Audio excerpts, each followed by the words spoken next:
In today's video, I'll show you how to share an audio message on Signal. First, open the Signal app on your device.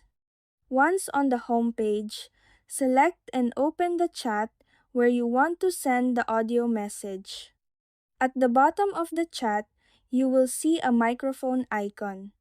Tap it and allow microphone access by selecting Continue, then choose while using the app.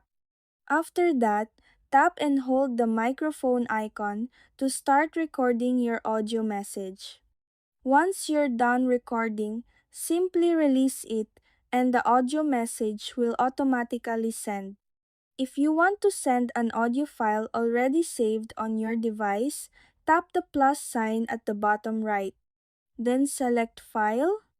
Make sure to choose the audio section at the top so you can easily find your audio files.